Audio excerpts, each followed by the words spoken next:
hey there, was talking to a oh gosh, I can't remember the gentleman, but she was talking to a gentleman and she was explaining to him about his life and explaining to him he had, stepped out on his wife, and his wife had taken it back and made up all of these other great things. And he texted the girl that he had the affair and indiscretion with, hey, it's Angela. Um, he texted the woman that he had the indiscretion with the very next day after making up with his spouse. So today we want to talk about character, and we want to talk about your carbon copy. What does your carbon copy look like? What do you look like uh, to other people and to the other people in your life? We're going to talk about those that are up close, and then we're going to talk about those that may not be as up close. So yeah, we're going to talk about that tonight. I think sometimes also when you talk about how you look or in relationships, I think of the Hulk effect. It's like, people say, oh man, your husband's really cool or Mm-hmm. really nice, really laid back, or your wife is really, and your spouse is like, because not everybody gets to see the real you all the time. They Mm-hmm. only get to see what you portray, but your spouse or your loved ones that's close gets to see that anger come out. They get to see that dark side of you that's hidden. Yeah. So, a lot of times when you're talking about carbon copy, you want to make sure that first of all that the copy that you're presenting is loving and Mm-hmm. caring towards your spouse, because people are watching, your children are watching, your family is watching, and so many people, you have an impact whether or not you know it or not. Absolutely. We want to talk about that. Like, some people deal with a spouse or deal with a significant other who has a narcissistic type of personality. And a lot of times, people that are narcissistic, they are really great to other people. They're awesome to other people. People love them. They're really nice people. They're charming, sometimes good looking, all of these things. But when they get behind closed doors, or they get behind and sometimes not behind closed doors, they can do it out in front of people. They are really just not nice to their spouse. They speak and mean. They are not kind. They're not tenderhearted towards their spouse. They're not doing those things that God requires of us, or how we should be treated by our spouse. They're very, very, very self-centered. And you want to do a self check. We always talk about doing a self check. You want to do a self check today to see if you're very self centered. If you don't have the grace for someone else that you have for yourself. Right. So, you want to make sure that you are, if you're telling somebody, um, don't cook popcorn on Tuesdays, but you cook popcorn on Tuesdays, you have got to make sure that you are not, that you're measuring everybody else by that same bar that you measure yourself, or even giving them more grace, because we ought to have the spirit of preferability. We should give more grace to others. Definitely, definitely. So let's talk about it. If you saw the video, we were a little bit late on Facebook, but we just posted a video about Mhm. the judge reprimanding a man and a woman that were going through divorce, and how the things that he portrayed that weren't good, his characteristics or his flaws in the marriage, and it might seem like it had failed. I guess this is a divorce Mhm. type of thing. But she mentioned about the effect on the continuous repeated abilities or the repeated things that he done, that it will have effect. And she said that the kind of man that he is the kind of man that most likely your daughters are going to bring home. and Absolutely. and that Yeah. was and that was very, very true and very important. And you see a lot of times, you've heard the thing, hurt people, Hmm. and when you are out there just living a crazy lifestyle, not keeping your commitments to marriage, it has more of an effect on just you. It has an effect on your family, has an effect on your friends. So how do you, you want to make sure that you, like you said, a self check. What do we need to do to make sure that we are, honoring God, keeping our commitment? Make mistakes, but how do you rebound, and how do you make sure that you're not making an effect that's going to affect your generation. Absolutely. Well, first we want to talk about how those things can affect your generation. Hey there, Alex. Mhm. How they can affect your generation, or how not just your generation, or the people that are in your circle, that are in your world, how that's going to affect. So the way that you treat your spouse, there's a saying that says the best thing a man can do for his children, a father can do for his children, is to give them an example of how he loves their mother, Mhm. and then vice versa. The same thing, the best thing a woman can do for her children is to show them how to love and serve her husband, and to take care of him. Because, and I say that because women are nurturing, so we're usually caretakers, so showing that love will cause your sons to know how to love a wife when they get a wife, but also will really know what the standard is of love for your daughters. Your Right. daughters will know what the standard is of love by the way that you treat your wife. They will Mhm. know that, oh, that don't look like love. That's craziness. Right. And they may not get it immediately, because the Bible says, train a child of the way that he should go. When he grows old, he will not depart from it. Mhm. It does not mean that they will not explore other things, but once they will be like that prodigal son. They will come to themselves. Right. They will come to themselves and say, nope, this is not what I know. This is not what I've been taught. This is not what my heart says is love. This is not what feels good. But if you are being trifling, if you are being out there whoring around, if you've been out there doing things that you don't, that are not bringing glory to your family, bringing a crown to your wife, bringing a crown to yourself, that kind of thing is going to catch up with you, because your daughters, your nieces, the young girls in your church, your community, especially if you're an influential person, the hurt that it causes to them when they look up to someone, Mhm. that disappointment is hard to get rid of. Right. And they start to think that that is love. Mhm. And that person, that type of person that you're being, they're going to bring that same type of person home. And then, like that judge says, it's going to break your heart. And and what we're talking about is, when you're doing a self check, it's saying, you're going to make mistakes. No marriage is perfect. No relationships is perfect. Hey, Tony. You're going to fall. You're going to have issues. Absolutely. You're going to have trouble. But when you do the self check and you be like, you know what, there's something in me that I need God to fix, or there's Yeah. something in me that I need God to work on. It's better to be like, you need to have the attitude like, I don't care what it's going to take. I'd rather have you fix it than for me to live with it and it be hidden. Because when it's hidden, and when you try to hide it and live with it, you don't give an opportunity for God to fix it. Right. And then it affects your dynamic and your relationships in your family. If you're mistreating, if you're a man and you speak harshly to your wife and you have boys, your boys are going to continually see that, and they're going to be ones that they'll just pick it up. They'll start speaking harshly to women. Yeah. They'll start speaking harshly to their own mother. That's right. They'll start speaking harshly to their wives. Their girls will accept that kind of tone from the man that they bring home, or the men that they associate with. Yeah. So the one part about making sure that when you're doing a self-check is making sure that you are willing to change. Absolutely. And if you're willing to change, then God can do something. If we're willing to change, things can happen. You definitely want to make sure that you are working on yourself always. Even if you're a super great person, there's always room for improvement. There's always room for you to become better. And the Bible says a good name is rather to be had than riches.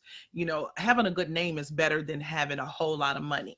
I'd like to have both. But you know what I'm saying? But God's view of it is, I'd rather that you have a good name, have integrity, that you're a good person, that you a quality person, than you are a rich idiot. Because there's a lot of those running around these days, okay? Right. In Washington and everywhere else. So but God really wants you to be intensely focused on the type of person that you are, because again, it affects more than just you. The actions that you take, what you do, how you are, they are going to affect more than just you, more than just your spouse. They're going to affect a lot of people. So you want to definitely make sure that you are paying attention, and that you are being held accountable, and hold yourself accountable to do things in the right way. Right. And regardless if you're single, then if you're married, you're searching, this is really, even when we talk to the single people, when we talk about vetting, finding that person that is going to be the person that you choose to spend the rest of your life with. It's so important that, when that you take integrity to mean something. Yeah. And a lot of people think integrity goes with being perfect. No, integrity, nobody's perfect, Right. but having integrity means that you also have the willing to admit mistakes and make the adjustment for you to go forward. And a lot of times, I was even chatting with our son today. He was like, oh, if I could just do this or get it this way. I was like, really, you want to get it the easy way? The way that is not, it's not the way that you really want to go, because nothing comes by quick and easy. Life is hard work, and you have to push through those things. And even if nobody else sees you doing it, you need to have that integrity to be able to stand. And to be and that's what, for a woman, I think that's one of the major characteristics she looks for in a man. Is this person going to have integrity? Is this person going to be trustworthy when I can't see him, when I'm not with him? Absolutely. What kind of a man is he? What kind of, and when you're looking at that, and you're a woman and you're vetting, you need to look and see what the family dynamic is. Absolutely. Where did he come from? What is his background? And all those things are important in making that decision when you're looking to get married. Absolutely. When you're looking to get married. And then, if you're looking to be marryable, Right. you still have to be that type of person. You have to be that type of man, that type of woman that people can look at and say, that's a good guy. When you get engaged or whatever, and you finally, this is finally it. People should come to be like, what, you got a really good guy. You got a really good girl or whatever. People should be able to say that about you instead of saying, oh Lord, sorry. They shouldn't be saying, things like, oh, well, I hope y'all make it. Oh, well, what? That if somebody say that to you, you need to really make sure that you're examining who it is that you're in relationship with. I hope y'all make it. When you get ready to get married, that's something I don't know about that. That's that's kind of scary. But again, making sure that you're living your best life. You're living the person that God designed for you to be. You're living your purest life. You're living your most godly life. You're living the life with the most integrity, because your carbon copy, you're going to leave a carbon footprint on this earth, and you want that carbon footprint to be somebody that was worth having. You want somebody to be sad when they come to your funeral, not like, what time is this over? I came out of respect, or even not show up at all. You want to be the type of person that is missed and loved. So have that type of life. And then we talked about trust, and we talked about the young man that was on the video with Judge Lynn. And once you break trust with people, whether it's your spouse or your children or your significant other, your siblings, that is a really difficult thing to get back. Women, we're very resilient. And if you are honest and forthright with us, if you are in it with us, even if you do something stupid, women are very resilient. If they love you, they're gonna work with you. Women are very, but if you're dishonest, like my husband said before, if you're dishonest and you're not honest with yourself, you're not honest with the person that you may have hurt, then you're not saying nothing. You're not doing anything. Honesty is really the foundation of trust, and it is the foundation. It's the must happen. The transparency has to happen. The honesty has to happen if you're ever going to rebuild trust. If it's ever been broken, you got to have that. You cannot go anywhere without. You will never go anywhere without that, and you will always have a broken relationship. So the first things first, don't break it. But if you do break it, honesty and transparency, a lot of it will help to get you past it. All right, and that's a good thing, that just like how Christ died for us and how he loves us, when trust is broken, it's not over. It can be repaired. Absolutely. But it takes a lot of hard work. And a lot of people don't want to get their hands dirty, even if they are the offendee or the offender. Sometimes you'd be like, you know what? You broke my trust and I don't want nothing to deal with you. That can be an excuse to get out and get away too, because it's going to take the person that's offended doesn't want to have to go through the act and the harshness and the self-centeredness of having to forgive. Yeah. Because you have to get over that. And the offender has to take patience and build because, you know, like they say, Rome wasn't built in a day. When you break trust, you have to start all over, and you have to put it by big brick by brick, Absolutely. mortar by mortar, and there's a effort that has to go into it that's even double from what it was before. And a lot Mhm. of people don't want to put that sacrifice in to make that effort. But we're telling you that, you know, if that is the case, there is a foundation, which is Christ. Mhm. And once you get that foundation laid, you got to suck it up and, you know, and be like, you know what, even if my spouse ain't feeling me right now, I believe that God has a set. He is a God of a second, third, fourth, fifth, sixth chance. I'm going to work at this. Mhm. So if whatever I have to do, you know, especially as a man, whatever I have to do to build this trust back, I'm going to do it. And if I have to get messy, or if I have to get dirty, my marriage, my love for my spouse, my children, my home is worth that sacrifice. It's worth that fight. Absolutely, that's very good. You definitely have to be willing and able to do all of those things. And sometimes you're not able to do it on your own. You really do have to really seek God in order to be able to have that type of resilience and have that type of strength to be able to do that. But again, you know, going back to the point of the day and the word of the day, and that is having a good carbon footprint on this earth, having being a person of integrity, not being a shiftless person. But like my husband said, the good news is if you've been shiftless up to this time and you've been not a good person up until today, you can start being that better person today, and you can even kind of start sharing with your, you know, your significant others how you're going to be better, even if it's them that really needs to be better. So you know, whenever you're in a situation with your spouse, whenever you're having a conversation with your spouse, the best thing, best listening tool is to listen, is Mm-hmm. really to listen. You should be able to repeat back to them what they said and not be thinking in your head what you're going to say in response to what they're saying, your significant other. When you're having, especially when you're having an argument, when you, because you're going to have them. I don't care who you are, or how great you are, and how many years you've been married, and how booed up you have been all those years. You're going to have some different disagreements, and you want to fight fair in those disagreements. You don't hit below the belt. You don't want to win the argument, because in marriage, nobody wins an argument. Nobody wins it.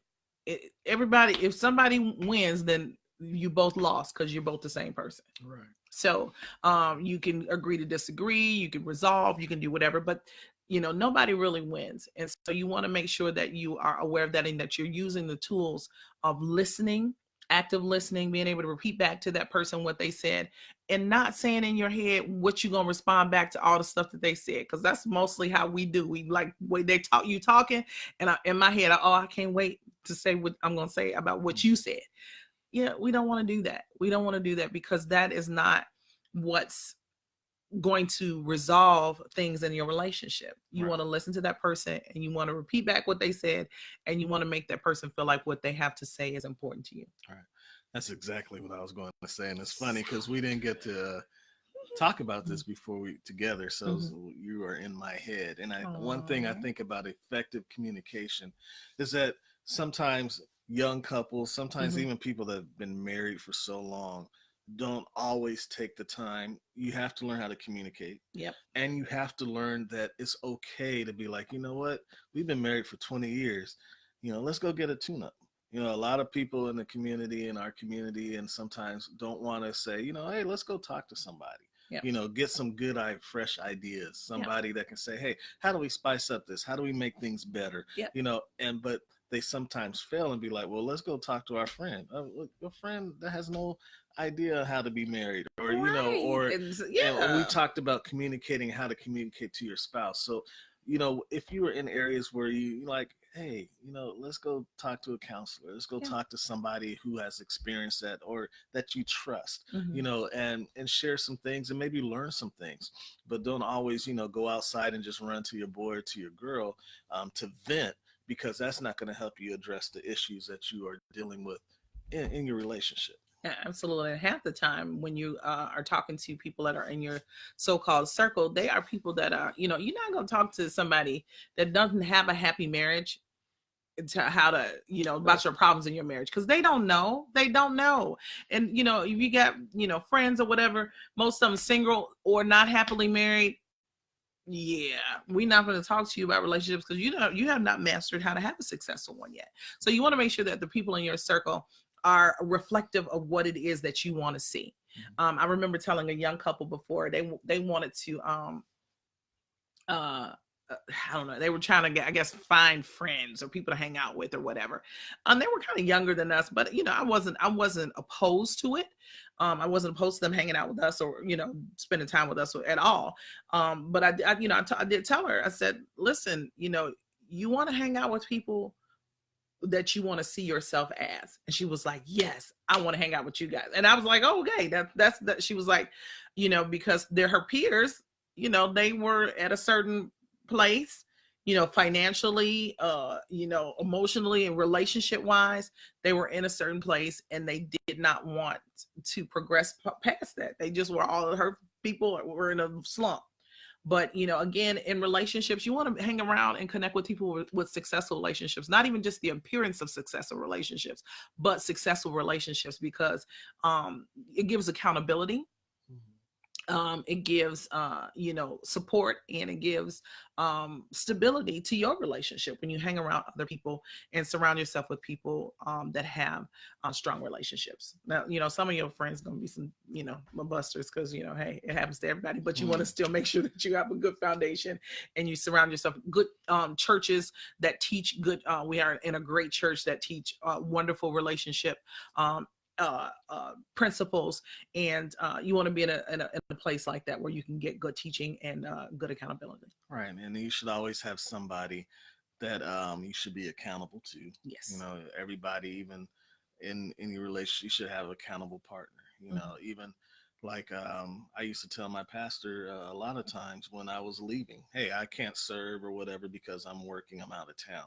Accountability. He knows that I can't be there. I'm not just not at church. Right. Or saying, well, hey, calling up one of my buddies, man, you know what, I'm dealing with a situation, pray for me on this. You don't need to, but here's what's going on. So if you see me slipping or you haven't heard from me, check up on me. Yeah. And that's all what we're talking about, establishing a good carbon copy, so that when you have this copy to present and that legacy is left, people can look back on those footsteps and say, hey, his steps were ordered by God, her steps were ordered by God, and he left a foundation, he left a legacy. Because when he made a mistake, or when she made a mistake, or when life hit, and when those things came through, they still had a foundation. Yeah. So that foundation should be God, it should be Christ, but also be willing to not be the Hulk, have that Hulk atmosphere, or have that Hulk mentality, meaning that you present yourself one way, but at home you're a different person. Right. You're that somebody else on the inside. You're that in somebody in that. You're Bruce Banner on the outside to everybody, but you got that monster on the inside. Yeah, you don't want to have that monster, because that monster is what everybody in the home sees. Yeah. And then that monster, if you have children or if you have daughters, you have sons, that's what they're going to portray. That's what they're going to see, because that's what they've seen for so long. Absolutely. Yep. That's what that your son is going to be, that person. If you're the man that's being a monster, your son's gonna find, and it's amazing how children find sometimes the worst characteristics to pick out. And you're like, where'd you get that from? And you think about it, they got it from you, so you got to make sure that you are presenting them with the right and the best imagery so that they can grow up to be amazing people. Because they're children, and when you talk about children, they're watching, they observe. Yes. You think everything. you're getting past, and they know everything. You look at some of the internet, you see, well, why is a 2-year-old cussing like a sailor? Because that's what they see at home. That's what they hear. Or why are these things happening? Why is your daughter bringing home men that you want to choke when you see them? Well, that man is just like you. Like you. So you have to watch those things, and you have to make sure that you are setting good examples and that you are setting a foundation. That is your duty as a man, to be able to cover your children, be able to show them in integrity. And like I said, everybody makes mistakes, everybody falls down. Yeah. And what is most important is when you fall down and when you make a mistake, and especially when you have children, what we say about honesty and communication, but it's not, a good soldier is going to get weary, and a good soldier sometimes fall. Yeah. But a good soldier gets back up. Absolutely. Never quits. And so when you fall, you got grace. God gives you grace to get back up. Don't stay down there. Don't give up. Don't punk out. Get back up and get back in the fight. Absolutely. And especially when you have dealing with issues of trust, or when you're dealing with issues of mistakes, men, take the lead, be honest, get in that word, get in the Bible, but take your wife and say, I spent so much money this week on golf clubs or I bought this great accessory for my car or whatever, and I blew the budget. You know what? So I'm not good with money right now. Let's work together on both of us dealing this. Mm-hmm. And sort of getting off key. It is really hard sometimes to be successful in marriage when you have separate bank accounts. Almost impossible. Because you have no accountability. If you are a person that has trouble spending money, or you spend money on things that has nothing to be a foundation of your marriage, y'all need to have joint bank accounts. And that's getting off. But it is really good. It's maybe off topic, but it's really, really good because, again, like you said, you don't have any accountability. So you don't really know what that person is spending. You don't know what they're doing with their money. And I know some people like, shoot, I've been making my money all this time myself. I take care of whatever. I got my set of bills that I take care of. He got his set of bills to take care of. Yeah, but if you will pay the bills, absolutely, you will go so much farther, and you will do so much better if you put your money together. Yeah. And it will help you. It will be much harder to pull away and to separate if your money's together. If it's just mingled into that one bank account, it's harder for you to separate all of that. You can't be like, honey, why'd you take out $100 bills all in ones? Right. Where'd you go to get all them singles? All them singles. And you went to the airport club, or you went to the airport. I thought you said you was going to the airport, not the airport club. Right. It's but it's accountability of being constant, and that's leaving a carbon copy that you want. Absolutely, for your marriage and for yourself. And we're getting ready to wrap up, but I remember a story when I was really young. I think I probably maybe 9 or 10, maybe 10. But we grew up in a neighborhood, and the Brown family was this really religious church family. They didn't do any, and we were religious church family too, but they were super religious. Like they, we can, my sisters could wear makeup and stuff like that. But they couldn't do anything. They never, ever, ever wore pants. They always wore, what I'm saying? They were so naked. No, they never wore pants. They wore skirts, the girls. Okay, they never had a boy. But anyways, they had all these girls, and they could really sing. And anyway, there were the Browns, and there was Sister Brown, and there was Elder Brown. That's funny because I know some other Browns, but anyways.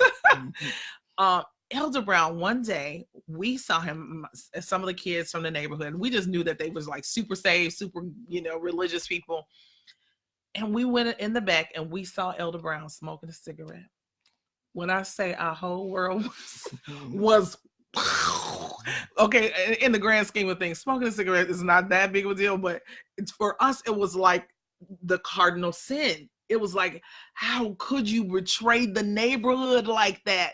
How could you? And it was so embarrassing. I remember for our friends, the girls, it was so embarrassing for them. They were so devastated and so embarrassed. Like one of the younger girls that were around my age, she didn't even want to go to school because we all knew about it. She didn't want to go to school. The mother was embarrassed. Everybody was embarrassed by this man's actions. The one thing that he did. Do not be the person. And I am, that's been many, many years ago.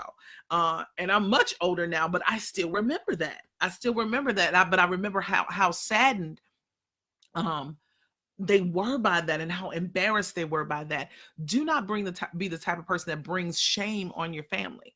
Don't bring shame on your mama. Don't bring shame on your daddy. Don't bring shame or reproach on your family by your actions. Have actions that are integral, have integrity, and are good. Hey, Shayla, that have those kinds of repercussions, because everything, I tell my children this all the time, you can ask them, if I say it, they will recite to be like, has a consequence. Everything has a consequence. Everything that you do, it may be a good consequence, but it may be a bad consequence. But every decision that you make has a consequence. Got one of my friends on here that's watching, and if we eat a Snickers bar, there is a consequence attached to it. It may, cause us to get our scale off off track. You know, if we eat enough of them, if we eat the right thing, has a good consequence. It causes the scale to go in the direction that we want it to go in. So count up those consequences. Right. And we appreciate you guys watching on Facebook and Instagram. And I wanted to reply to somebody. We just seen some of the comments that were popping up. And, you know, some people were saying, you know, sometimes they look at us and say, oh, all right, you know, they're doing well or whatever. Listen, we've had our ups and downs. We've had our highs and our lows. But when you're dealing, some people are dealing with heartbreak. And, you know, and when that trust, somebody said that heartache is better or worse than a toothache, you know, which is a thing. It is, you know, but I wanted to say, there's a Psalms 147:3. It says, he healeth the broken in heart and bindeth up their wounds. You know, God gives you beauty for ashes. Yes. And sometimes the things that you are going through, the problems that you experience, the heartbreak that you have hurt or felt is not God saying, I'm doing this to punish you. It's actually to be like, if you trust me, I'm going to bring you through this. And I'm going to bring you through this purer than gold. That problem that you have set up is really an opportunity for God to work in your life. And sometimes you may wonder, well, why did my marriage work? Or why did I get hurt? Or why did I experience the things that I experienced? I'm here to tell you today that, you know, God he's the mender of the broken heart. That's one of the most things that he loves about you. So, you know, even though it may be hard for that next person that may come along, you let God work that in you. Let him work that mending, let him work that healing of that heart. And then once he heals that heart, it don't matter who comes along next, because you're going to be able to love, because he has filled you with his love. Absolutely. And I mean, that's powerful. And trust is a thing. You know, sometimes we as women, we hand out trust kind of too quickly. But trust should be earned in any relationship. I tell my children the same thing. You earn my trust. Trust is earned. It's not just freely given, but it is earned. And if it's broken, then it has to be re-earned. And it may take a much longer time.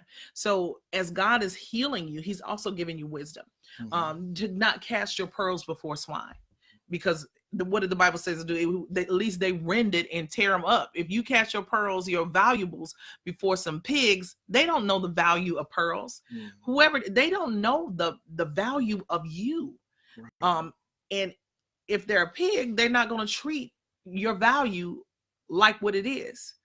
So, you know, there are lessons learned when you have situations that happen. I think, like Lisa said, there are lessons learned, but you learn them and you go on and you be better and stronger and wiser.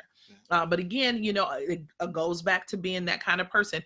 You also being like that carbon print that you want to, as a woman, and I'm just speaking for women right now. Well, it's just women and men, I guess.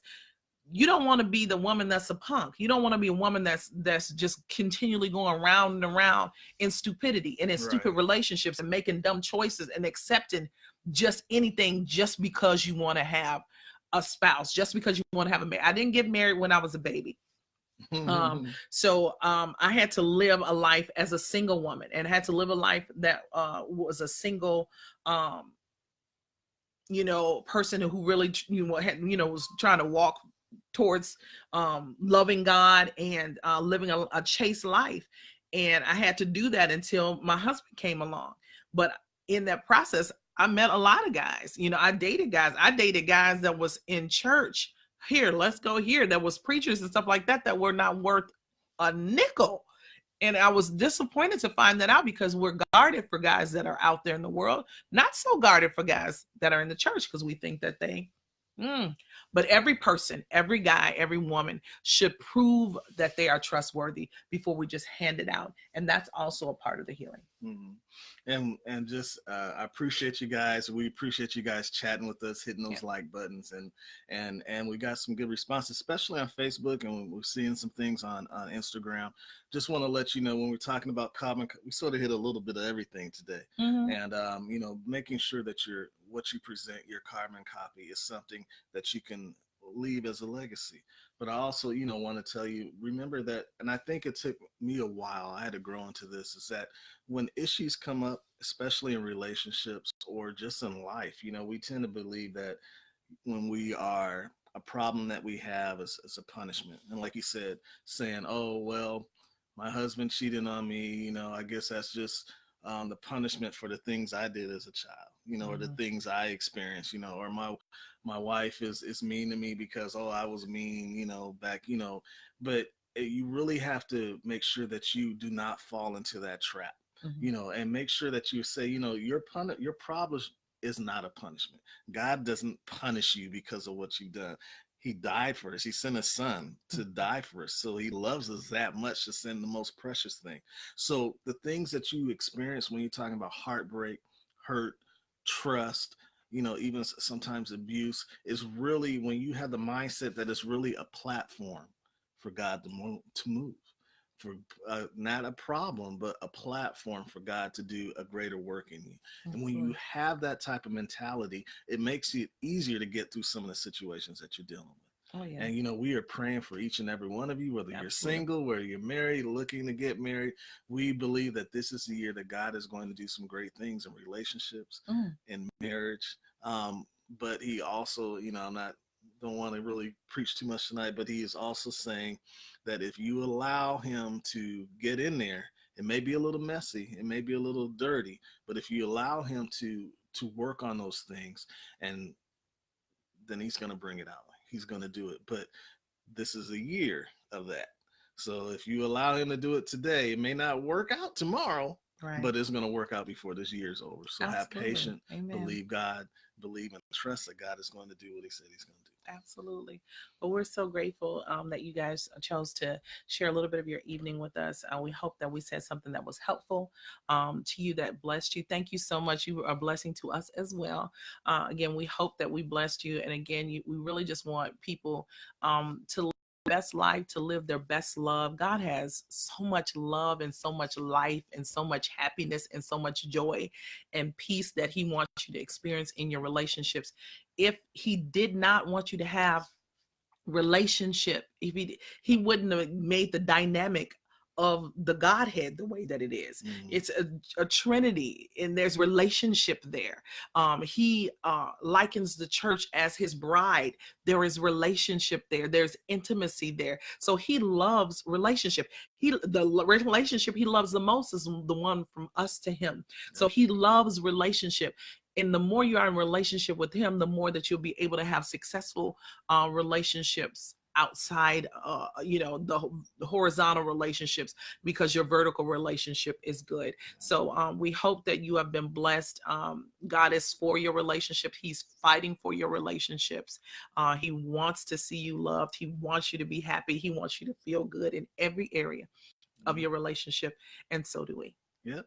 Because as we sing, he is a good father. He He is a is. good father. He is. Hey, share this and share this with all your friends. Thank you guys on Facebook and Instagram.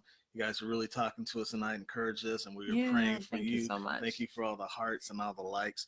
Please share this with somebody. Maybe it'll bless them. And don't forget to follow us on YouTube, follow us on Instagram and Facebook. We'll be back next week. Hmm. Hey, somebody, please send us a topic or something, a Yeah. DM. Send us Send us more something you topics. want to Send us talk some more about. topics. What is matters of the heart, heartbreak, good things. We'll try to do Yeah. some more funny things. Try something different next week, and we probably have some giveaways coming up in the next few weeks as well. Absolutely. So God bless you. We love you. See you. Thank you for all the hearts and likes. Keep them coming, and we'll Yeah. see you next week. This is Alrighty. Frederick and Jean Watts, Yeah. and this is Love Love in in 60 60 seconds. Seconds. Good night. Good night.